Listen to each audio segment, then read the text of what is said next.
Hello guys. आज हम class 10th AI unit 1 को रिफ्रेश करने वाले हैं।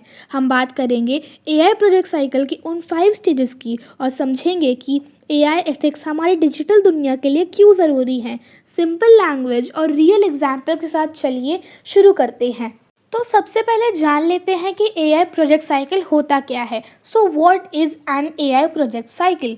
तो प्रोजेक्ट साइकिल एक स्टेप बाय स्टेप प्रोसेस होता है जिसमें हम प्रॉब्लम को सॉल्व करते हैं using a proven scientific method and drawing the inferences from them. यानी कि प्रॉब्लम के अंदर से उसमें से कुछ कुछ ढूंढ के निकालना और उसी से प्रॉब्लम को सॉल्व करना।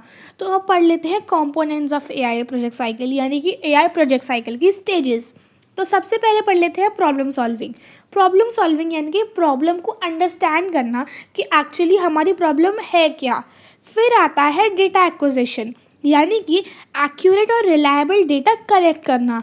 अब ये रिलायबल डेटा आता कहाँ से है, इसके सोर्सेज कहाँ से हैं, तो वो हम आगे पढ़ने वाले हैं। फिर आता है डेटा एक्सप्लोरेशन यानी कि डेटा को अरेंज करना यूनिफॉर्मली। मॉडलिंग यानी कि अब जितना भी थ्योरेटिकल हमने काम किया था उसको एक्चुअली एक मॉडल में कन्वर्ट करना। अब तक जो मॉडलिंग से पहले काम हो रहा था वो थ्योरेटिकल था। फिर इवैल्यूएशन यानी कि अब जो मॉडलिंग ने मॉडल बनाया है उसको इवैल्यूएट करना, उसकी टेस्टिंग करना। फिर आता है डिप्लॉयमेंट यानी कि जो हमने टेस्ट करके मॉडल तैयार करा है उसको एक्चुअली पब्लिक में भेजना कि वो काम कर सके रियल वर्ल्ड एप्लीकेशन के अंदर और लोगों की हेल्प कर सके, उन लोगों की हेल्प कर सके जिनको ये प्रॉब्लम फेस करनी पड़ रही थी और जिसका हमने सॉल्यूशन निकाला है। तो अभी आपके सामने स्क्रीन पे एआई प्रोजेक्ट साइकिल का एक डायग्राम शो हो रहा है जिसको आप चाहे तो अपने एग्जाम्स में यूज़ कर सकते हैं। तो अब हम पढ़ लेते हैं डिटेल के अंदर प्रॉब्लम स्कोपिंग। तो प्रॉब्लम स्कोपिंग एक ऐसी स्टेज है जिसमें हम अपने लिए गोल सेट करते हैं यानी कि एक्चुअली जो हम चाहते हैं सॉल्व हो जाए वो चीज़ ढूंढते हैं कि एक्चुअली हमें सॉल्व करना क्या है और वेरियस पैरामीटर्स निकालते हैं कि ये किस चीज़ को अफेक्ट कर रहा है एक्चुअली। जैसे कि खाना बहुत ज़्यादा वेडिंग्स में वेस्ट होता है तो हमें एक ऐसा सिस्टम लेके आना है जो कि पता लगा सके कि कितने लोगों के लिए कितना खाना चाहिए जिससे कि वेस्टेज ना हो। तो इसमें जो लोग अफेक्ट हो रहे हैं वो कौन होंगे, जो लोग अफेक्ट हो रहे हैं वो होंगे जो जो करवा रहे हैं वेडिंग एक्चुअली, और जिनका खाना वेस्ट हो रहा है जिन्होंने पैसे दे के वो खाना बनवाया था। तो बेसिकली इसमें हम एआई की हेल्प से वो टास्क ढूंढते हैं जिसकी हेल्प से हम उस सॉल्यूशन को सॉल्व कर सकें। तो यही होता है प्रॉब्लम स्कोपिंग यानी कि सेटिंग द गोल। अब बढ़ने के लिए हम चलते हैं अपने दूसरी स्टेज यानी कि डेटा एक्विजिशन पर। तो डेटा एक्विजिशन में बेसिकली हमें अपने डेटा से मतलब अपने प्रॉब्लम से रिलेटेड डेटा कलेक्ट करना होता है, relevant data from the reliable sources. तो रिलायबल और ऑथेंटिक सोर्स कौन सी हो सकती हैं, जैसे कि गवर्नमेंट वेबसाइट्स, सर्वेज और जो पब्लिकेशंस होती है न्यूज़ पब्लिकेशंस। तो वो होता है रिलायबल और ऑथेंटिक डेटा जिस पर आप बिलीव कर सकते हो। उसके बाद since the data you collect would be large quantity. So अगर जब आप डेटा कलेक्ट करते हो प्रोजेक्ट के लिए तो बहुत सारा डेटा कलेक्ट करना पड़ता है। तो अब उसको आप एक्चुअली एनालाइज तो कर नहीं सकते क्योंकि बहुत सारा है। तो सबसे पहले तो आपको उसको विजुअलाइज करना होता है यानी कि graphs, pie charts, line charts, bubble map etcetera के फॉर्म में उसको विजुअलाइज करना होता है। तो ये प्रोसेस होता है डेटा एक्सप्लोरेशन जिसमें हम डेटा को एक्चुअली विजुअलाइज करते हैं इजीली समझने के लिए और उसको एनालाइज करते हैं थ्रू द चार्ट्स। तो after the exploring the pattern तब हमें डेटा की हेल्प से पैटर्न पता चल जाएगा कि उसमें पैटर्न एक्चुअली है क्या। तो अब हम उसमें मॉडल बनाएंगे जिससे कि वो गोल जो हमने प्रॉब्लम स्कोपिंग में बनाया था वो कंप्लीट हो सके। और जब आप मॉडल बना लेंगे तो उसके बाद आपको करनी होगी उसकी टेस्टिंग कि वो कितना एफिशिएंट है, कितने अच्छे से काम कर रहा है। तो उस प्रोसेस को हम बोल देंगे इवैल्यूएशन। उसके बाद once the modelling is complete you now need to test the model on some newly fresh data जिसको हम बोलते हैं टेस्टिंग डेटा, जिसकी हेल्प से इवैल्यूएशन में उसको इवैल्यूएट किया जाता है। तो अब मॉडलिंग भी हो गई, उसकी टेस्टिंग भी हो गई। तो अब इवैल्यूएशन के बाद नेक्स्ट स्टेज आ जाएगी हमारे पास डिप्लॉयमेंट यानी कि अब जो हमारे पास fully successfully integrated AI solution है अब हम उसे रियल वर्ल्ड एनवायरनमेंट के अंदर डिलीवर कर देंगे। हमारे स्टेक होल्डर्स सॉल्यूशन डिवाइडेड है। तो वो 3 डोमेन कौन सी है, चलिए पढ़ लेते हैं। तो पहली डोमेन आ जाती है स्टैटिस्टिकल डेटा, दूसरी डोमेन आ जाती है कंप्यूटर विजन और तीसरी डोमेन आ जाती है natural language processing. Computer vision को हम CV भी बोल देते हैं और नेचुरल लैंग्वेज प्रोसेसिंग को हम NLP भी बोल देते हैं। तो सबसे पहले पढ़ लेते हैं स्टैटिस्टिकल डेटा क्या होता है। तो स्टैटिस्टिकल डेटा AI की वो डोमेन है जो कि सिस्टम प्रोसेसेस से रिलेटेड होती है, जिसमें हम न्यूमरस डेटा कलेक्ट करते हैं और उनके जो डेटा सेट्स होते हैं उसको मेंटेन करके रखते हैं और उसमें से एक मीनिंग डिराइव करते हैं, यानी कि उसमें से एक मीनिंग निकालते हैं। For example price comparison websites जो होती है जिसमें हम दो चीज़ों का प्राइस कंपेयर कर सकते हैं, तो वो वेबसाइट स्टैटिस्टिकल डेटा के अंडर आती है, यानी कि हम उसमें बहुत सारा डेटा स्टोर करके रखते हैं, मेंटेन करते हैं और फिर उसको एनालाइज करके एक AI मॉडल जनरेट करते हैं। बेसिकली स्टैटिस्टिकल डेटा में नंबर्स और अल्फ़ाबेट्स यानी कि न्यूमेरिक और नॉन न्यूमेरिक डेटा का यूज़ होता है।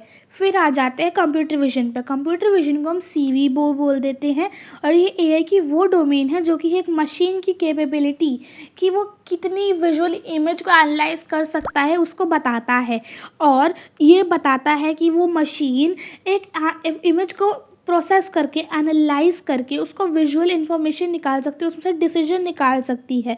और इसमें जो डेटा यूज़ होता है वो विजुअल डेटा यानी कि इमेजेस और वीडियोस का यूज़ होता है। और ये पूरा का पूरा जो भी डेटा है उसमें इमेज की एक्वायरिंग, स्क्रीनिंग, एनालाइजिंग, आइडेंटिफाइंग और उसमें से इंफॉर्मेशन को एक्सट्रैक्ट करना, ये सब कुछ आता है। तो अब हम पढ़ लेते हैं नेक्स्ट डोमेन जो कि है जो कि डोमेन है नेचुरल लैंग्वेज प्रोसेसिंग। सबसे पहले तो डिस्कस कर लेते हैं कुछ इंपॉर्टेंट एग्जांपल्स। स्टैटिस्टिकल डेटा का एक बहुत इंपॉर्टेंट एग्जांपल है प्राइस कंपैरिजन वेबसाइट्स, यानी कि ऐसी वेबसाइट्स जो कि दो चीज़ों का प्राइस कंपेयर करती है और बताती है कि कहाँ पे वो चीज़ ज़्यादा सस्ती हमें मिल रही है। फिर आ जाता है कंप्यूटर विजन का एग्जाम्पल, यानी कि एग्रीकल्चर मॉनिटरिंग और सर्विलेंस सिस्टम जो कि अपनी देखने की क्षमता को, एबिलिटी टू सी की हेल्प से हमारी हेल्प करता है। फिर आता है नेचुरल लैंग्वेज प्रोसेसिंग जिसको हम NLP भी बोलते हैं। ये ऐसी ब्रांच है आर्टिफिशियल इंटेलिजेंस की जो डील करती है the interaction between computer and humans with a natural language, यानी कि जो ऐसी ब्रांच है जो कि कंप्यूटर्स और ह्यूमंस के बीच में कनेक्शन करवाती है, मतलब कम्युनिकेशन करवाती है and with in the natural language in which the humans talk. अब हम बात कर लेते हैं एप्लीकेशंस की। तो ईमेल फिल्टर्स और लैंग्वेज ट्रांसलेशन की जो एप्स होती हैं जैसे कि गूगल ट्रांसलेट, वो सारी NLP को यूज़ करती हैं। तो अब हम पढ़ लेते हैं एथिकल फ्रेमवर्क्स फॉर AI। तो सबसे पहले पता करते हैं कि फ्रेमवर्क और एथिकल और इन सब वर्ड्स का मीनिंग क्या होता है। तो एथिकल वर्ड आया है एथिक्स से, फ्रेमवर्क्स और AI। तो AI तो आपको पता ही है AI क्या होता है। अब हम पढ़ते हैं कि फ्रेमवर्क्स क्या होता है एक्चुअली। तो फ्रेमवर्क्स वो स्टेप बाय स्टेप प्रोसेस होते हैं जो कि हमें एक प्रॉब्लम को सॉल्व करने में हेल्प करते हैं, यानी कि ये गाइड करते हैं हमें प्रॉब्लम सॉल्विंग में इन अ वेरी ऑर्गेनाइज्ड मैनर। अब एथिक्स क्या होती है। तो एथिक्स एक सेट ऑफ वैल्यूज़ होती है वो जो हमें बताती है कि राइट क्या है और रॉन्ग क्या है, यानी कि जो हमें बचपन से ह्यूमंस में होता है, जो हमको हमारे पेरेंट्स सिखाते हैं कि ये सही है ये गलत है, तो ये हमारे एथिक्स है जो हमें बताते हैं कि कौन सी चीज़ सही है और कौन सी चीज़ गलत है। तो अब एथिकल फ्रेमवर्क क्या होगा। तो एथिकल फ्रेमवर्क वो स्टेप बाय स्टेप प्रोसेस होगा जो एक AI को बताएगा, हेल्प करेगा उसकी बताने में कि क्या सही है और क्या गलत है। तो अब हम पढ़ लेते हैं कि why do we need ethical frameworks in AI। तो हमें ये एथिकल फ्रेमवर्क्स चाहिए ही क्यों। तो हमें एथिकल फ्रेमवर्क्स चाहिए ताकि जो AI हो वो मॉरली एक्सेप्टेबल हो, यानी कि वो बायसनेस ना करे या फिर कोई ऐसी चीज़ ना बताए जो सही ना हो। यानी कि फ्रेमवर्क्स यूज़ करेंगे तो हम जो गलत सॉल्यूशंस हैं उनको पहले ही हटा देंगे। तो बेसिकली जैसे कि अगर हम हायरिंग के लिए HR के लिए AI मॉडल बना रहे हैं, तो अगर हमने उसमें AI बायस्ड का एक एथिकल फ्रेमवर्क नहीं लगाया है तो वो अपने आप जेंडर बायस्ड हो जाएगा, यानी कि वो एक पर्टिकुलर फीमेल एम्प्लॉय को नहीं सेलेक्ट करेगा या फिर एक पर्टिकुलर ग्रुप ऑफ पीपल को सेलेक्ट नहीं करेगा on the basis of their caste, religion और एक्सेट्रा एक्सेट्रा। तो अब आ जाते हैं टाइप्स ऑफ एथिकल फ्रेमवर्क्स। दो तरीके के फ्रेमवर्क्स होते हैं, सेक्टर बेस्ड यानी कि जो एक पर्टिकुलर स्पेसिफिक सेक्टर के लिए बनाए गए हो, जैसे कि बायोएथिक्स जो कि हेल्थ केयर सेक्टर के लिए पर्टिकुलरली बनाया गया है। फिर है वैल्यू बेस्ड फोकस करता है उन वैल्यूज़ पे, मोरल्स पे जो कि हमारी डिसीजन मेकिंग को अफेक्ट करते हैं, उनको गाइड करते हैं। यानी कि ये वो एथिकल फ्रेमवर्क्स होते हैं जो कि किसी भी फील्ड में यूज़ हो सकते हैं, चाहे वो HR हो, बिजनेस हो या फिर हेल्थ केयर हो, हर फील्ड में यूज़ हो सकते हैं। यानी कि जैसे बायसनेस, प्राइवेसी, उन पे मेनली फोकस करते हैं, और ये जितने भी अकाउंटेबिलिटी और जितने भी ये बेसिक एथिक्स होते हैं उन पे फोकस करता है। ये एक पर्टिकुलर एथिक पे फोकस नहीं करता है, ना कि ये मतलब ये एक यानी कि सेक्टर बेस्ड नहीं है ये, और सेक्टर बेस्ड यानी कि वो सेक्टर बेस्ड है, it is tailored for a particular sector. फिर बात कर लेते हैं 3 types of value based frameworks. तो वैल्यू बेस्ड फ्रेमवर्क्स भी 3 तरीके के होते हैं, राइट बेस्ड, यूटिलिटी बेस्ड। तो राइट बेस्ड कौन से होते हैं? तो राइट बेस्ड वो होते हैं जो कि सबसे पहले राइट्स के, ह्यूमन राइट्स और उसकी डिग्निटी को प्रेफर करते हैं। जैसे कि हेल्थ केयर में अगर कोई हमें एथिकल फ्रेमवर्क बनाना है तो वो लाइफ को पहले प्रेफर करना चाहिए, बाद में बायसनेस और देखना चाहिए, लेकिन उसको ज़िंदगी किसी की बचानी है तो उसको ज़्यादा फोकस करना चाहिए, ह्यूमन राइट्स को फोकस करना ही चाहिए, एक पर्टिकुलर पर्सन की डिग्निटी, उसकी रिस्पेक्ट पे ज़्यादा फोकस करना चाहिए। ठीक है। फिर यूटिलिटी बेस्ड यानी कि मैक्सिमम यूटिलाइजेशन पे फोकस करता है, यानी कि ओवरऑल गुड हो और जितना भी हार्म हो मिनिमाइज़ किया जा सके। यानी कि ये फोकस करते हैं कि सारी की सारी चीज़ यूटिलाइज़ हो जाए, जितना कि ज़्यादा अच्छा हम उससे कर सकते हैं उतना ज़्यादा अच्छा हो, और उसका जो हार्म है वो मिनिमाइज़ हो जाए। फिर आता है वर्च्यू बेस्ड, यानी कि बेसिकली फोकस करता है on the character and the intentions of the individual involve in the decision making. यानी कि गलत भी डिसीजन दे सकता है, सही भी दे सकता है, लेकिन ये बेस्ड होता है उस पर्सन पर जो एक्चुअली डिसीजन ले रहा है, जो चैटबॉट से बात कर रहा है, उसको देख के ही आंसर देगा।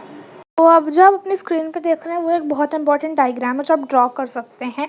तो अब हम पढ़ लेते हैं बायोएथिक्स, जो कि मैंने बताया था एक बहुत ही important sector based ethical framework है जो कि health care and life sciences में यूज़ होता है। ये डील करता है एथिकल इश्यूज जो कि हेल्थ, मेडिसिन, बायोलॉजिकल साइंसेज में आते हैं। ठीक है। ये इंश्योर करता है कि सारे के सारे हेल्थ केयर स्टैंडर्ड्स और कंसिडरेशन को मेंटेन किया जाए। प्रिंसिपल्स क्या होते हैं बायोएथिक्स के? तो respect for autonomy, do not harm, ensure maximum benefits for all, give justice. तो ये सब होते हैं प्रिंसिपल, यानी कि ऑटोनॉमी, आइडेंटिटी छुपा के रखनी है, हार्म प्रोड्यूस नहीं करना है, यूटिलाइज करना है उसके बेनिफिट को, और उसको जस्टिस प्रोवाइड करना है।